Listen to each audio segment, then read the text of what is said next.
اعوذ باللہ من الشیطان الرجیم بسم اللہ الرحمن الرحیم۔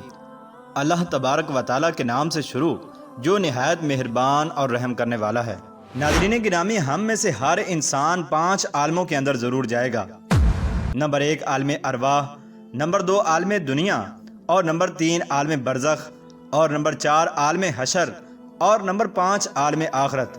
انسان کے ایک عالم سے دوسرے عالم میں منتقل ہونے کے اسباب اللہ تبارک و تعالیٰ نے مقرر کر رکھے ہیں۔ عالم ارواح سے عالم دنیا میں آنے کا سبب والدین بنتے ہیں، جبکہ عالم دنیا سے عالم برزخ میں جانے کا سبب موت بنتی ہے، اور عالم برزخ سے عالم حشر میں پہنچنے کا سبب حضرت اسرافیل علیہ السلام کا سور پھونکنا ہوگا، اور عالم حشر سے عالم آخرت میں منتقل ہونے کا سبب بندے کا ایمان ہوگا یا پھر کفر ہوگا۔ پیارے دوستو، ان 5 میں سے برزخ ایسا عالم ہے جس سے پہلے بھی 2 اور بعد میں بھی 2 عالم ہیں۔ یہاں سے اس کی اہمیت کا اندازہ لگایا جا سکتا ہے، جیسا کہ بیچ والی ہونے کے سبب نماز عصر کی کتنی اہمیت ہے۔ ناظرین گرامی، مرنے کے بعد محشر میں اٹھنے تک کا درمیان کا عرصہ برزخ کہلاتا ہے، اور انسان کو اس عالم میں موت ہی پہنچاتی ہے۔ دنیا میں ہر حقیقت کا کسی نہ کسی نے انکار کیا ہے، مگر موت ایسی حقیقت ہے کہ جس کا آج تک کوئی انکار نہیں کر سکا، کیونکہ موت سے کسی کو چھٹکارا ممکن نہیں۔ سفر چاہے کتنا طویل ہو، منزل ایک دن آ ہی جاتی ہے، اور سفر زندگی کی منزل آخر کار موت ہے۔ یہ کسی کو معاف نہیں کرتی، نہ ہی غریب کی مفلسی پر اسے رحم آتا ہے، اور نہ کسی امیر کی دولت اسے خرید سکتی ہے، اور نہ ہی طاقتور کی طاقت اس کا رستہ روک سکتی ہے۔ بڑے بڑے مالداروں کو اور خدائی کے دعوے داروں کو، فرعون، قارون اور شداد جیسے غرور و تکبر کے پہاڑوں کو بھی اس نے تخت نشین سے اٹھا کر خاک نشین کر دیا۔ الغرض موت سے بچنے کی کوئی صورت نہیں۔ جس نے زندگی کا لطف اٹھایا اسے موت کا مزہ بھی چکھنا ہے۔ جو یہاں آیا ہے اسے ایک دن یہاں سے کوچ بھی کرنا ہے، اور جس نے اس عالم رنگ و بو کا نظارہ کیا اسے موت کا بھی منظر دیکھنا پڑے گا، کیونکہ موت ایک جام ہے جسے ہر ذی روح نے پینا ہے، اور ایک ایسا دروازہ ہے جس سے ہر زندہ کو گزرنا ہوگا۔ موت کسی بھی جگہ، کسی بھی وقت اور کسی بھی حالت میں آ سکتی ہے، اور حقیقت یہ ہے کہ کوئی تدبیر، طریقہ، دوا اور دعا موت سے چھٹکارا نہیں دلا سکتی۔ پیارے دوستو، آج کی اس انوکھی ویڈیو میں ہم آپ کو بتائیں گے کہ انسان اپنے مرنے سے پہلے ملک الموت علیہ السلام کو کیوں دیکھتا ہے، اور ہر انسان کی روح کو اس کے قدموں سے کیوں نکالا جاتا ہے، اور ملک الموت جب کسی مرنے والے کے پاس آتے ہیں تو اس کے ساتھ کون کون سی باتیں کرتے ہیں، اور مرنے والے کی آنکھیں دائیں اور بائیں اور اوپر نیچے کیوں گھومنے لگ جاتی ہیں، اور موت کے وقت ہمارے ساتھ فرشتے کون سی باتیں کرتے ہیں، اور شیطان مرنے والے کے پاس کیوں آتا ہے۔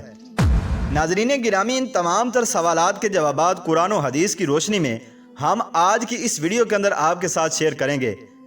لہٰذا آپ سے ہماری گزارش ہے کہ آپ ہماری اس ویڈیو کو آخر تک ضرور دیکھیے، تاکہ موت آنے سے پہلے آپ اس کی تیاری کر سکیں۔ پیارے دوستو، موت کی مصیبت ان تمام مصائب سے بڑی مصیبت ہے جو کسی انسان کو اس کی زندگی میں ملتی ہے، کیونکہ اس جیسی مصیبت انسان نے اپنی زندگی میں پہلے کبھی بھی نہ دیکھی ہوگی، جیسا کہ اللہ تبارک و تعالیٰ نے قرآن پاک میں ارشاد فرمایا، اور جو لوگ زمین پر چل رہے ہیں وہ موت کی مصیبت کو ضرور پائیں گے۔ ناظرین گرامی، جب انسان کی موت کا وقت قریب آتا ہے تو اللہ تعالیٰ انسان کی طرف روح قبض کرنے والے فرشتوں کو بھیجتا ہے، اور اس وقت اللہ تبارک و تعالیٰ انسان کی آنکھوں پر پڑے پردے انسان کی آنکھوں سے دور کر دیتا ہے، جیسا کہ اللہ تبارک و تعالیٰ نے خود قرآن مجید میں ارشاد فرمایا، اور تحقیق تم اس وقت سے پہلے غفلت میں تھے، تو اب ہم نے تمہاری آنکھوں سے تمام پردوں کو ہٹا دیا ہے، تو تمہاری دیکھنے کی طاقت اور تیز ہو گئی ہے۔ دوستو، جب انسان کی موت کا وقت قریب آتا ہے تو اللہ تبارک و تعالیٰ انسان کی طرف روح قبض کرنے والے فرشتوں کو بھیجتا ہے۔ چنانچہ وہ فرشتے ایسی صورتوں کے اندر ظاہر ہوتے ہیں جیسے کہ سورج چمکتا ہے۔ پس اگر مرنے والا مومن ہے تو وہ اس کی تا حد نگاہ تک اس کی آنکھوں کے سامنے بیٹھ جاتے ہیں، اور پھر فرشتے اس مرنے والے سے کلام کرتے ہوئے کہتے ہیں کہ اے مومن، تو خوف نہ کھا اور غم نہ کر، اور ہم تجھے جنت کی خوشخبری سناتے ہیں، اور اس جنت کے اندر تمہیں وہ تمام چیزیں ملیں گی جس کی تم خواہش رکھتے ہو۔ پھر اس کے بعد حضرت ملک الموت علیہ السلام اس کے سامنے ظاہر ہوتے ہیں۔ چنانچہ اس وقت حضرت ملک الموت ایک انتہائی خوبصورت نوجوان کی صورت میں ظاہر ہو کر آتے ہیں، جس نے نہایت ہی عمدہ اور سفید کپڑے پہنے ہوتے ہیں اور جس سے خوشبو کی مہک آ رہی ہوتی ہے۔ پس حضرت ملک الموت علیہ السلام آتے ہی اسے یہ خوشخبری سناتے ہیں کہ اے خدا کے بندے، تجھے جنت مبارک ہو۔ پھر اس کے بعد حضرت ملک الموت علیہ السلام اس کی روح کو قبض کرتے ہیں۔ چنانچہ ساتھ میں موجود فرشتے اس روح کو ایک لمحے کے لیے بھی حضرت ملک الموت علیہ السلام کے ہاتھوں میں نہیں رہنے دیتے اور اس کو جنت کے حلوں سے لپیٹ لیتے ہیں اور پھر جنت سے لائی ہوئی خوشبو کو اس کے اوپر ملتے ہیں۔ پھر اس کے بعد ملک الموت علیہ السلام وہاں سے تشریف لے جاتے ہیں۔ چنانچہ وہ فرشتے اس روح کو لے کر آسمانوں کی طرف بلند ہوتے ہیں۔ چنانچہ وہ آسمان کے جس حصے یا دروازے پر گزرتے ہیں تو لوگ وہاں کی خوشبو محسوس کر کے پوچھتے ہیں کہ آج زمین پر یہ کون ایسا نیک بندہ فوت ہوا ہے کہ جس کی روح کی خوشبو پھیل رہی ہے۔ چنانچہ فرشتے اس شخص کو انتہائی اچھے القاب کے ساتھ پکارتے ہیں۔ پھر اس شخص کو اللہ تبارک و تعالیٰ کی بارگاہ کے اندر حاضر کیا جاتا ہے۔ چنانچہ اللہ تبارک و تعالیٰ کی بارگاہ سے حکم ہوتا ہے کہ میرے بندے کے نامہ اعمال کو علیین میں لکھ دو اور اس کی روح کو زمین کی طرف لوٹا دو۔ چنانچہ جب حضرت ملک الموت علیہ السلام کسی ایسے شخص کے پاس تشریف لاتے ہیں جو کہ بدبخت یا پھر کافر ہو تو اس وقت آپ ایسی صورت کے اندر ظاہر ہوتے ہیں کہ جیسے کسی نے سیاہ لباس پہنا ہو اور اس کے نتنوں سے دھواں نکل رہا ہو اور آنکھیں آگ کی طرح روشن ہوں، اور جو فرشتے وہاں پر اس کی روح کو لینے کے لیے آتے ہیں تو ان کے پاس جہنم کے ٹاٹ ہوتے ہیں جن سے بدبو نکل رہی ہوتی ہے۔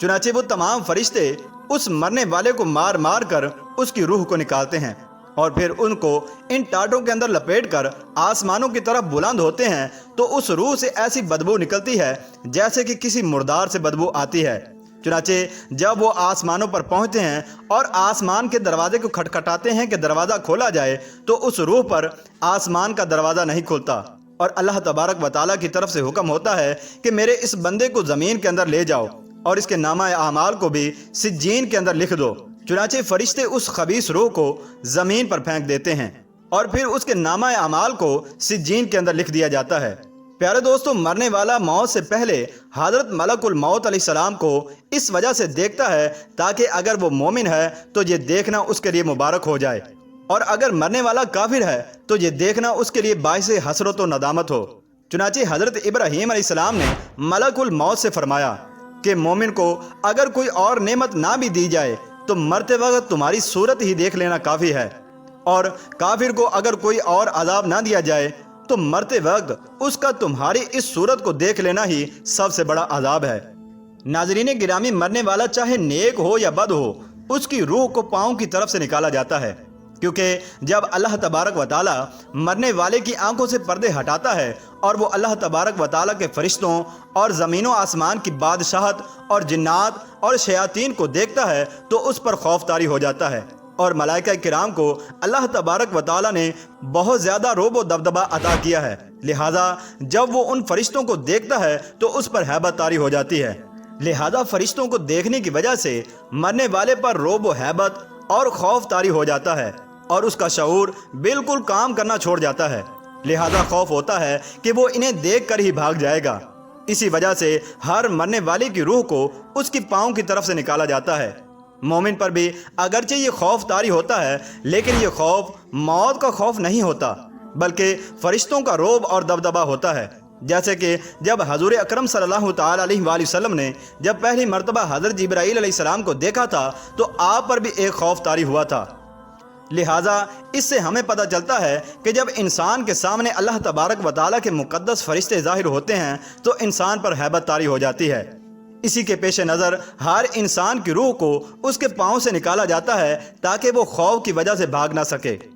پیارے دوستو، مرنے والا جب شدید تکلیف اور موت و حیات کی کشمکش کے اندر مبتلا ہوتا ہے تو اس وقت شیطان اپنا آخری اور سخت وار کرتا ہے،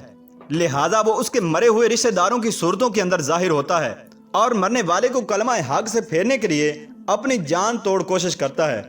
کہ مرنے کے بعد مجھے پتہ چلا کہ نصرانی سچا مذہب تھا۔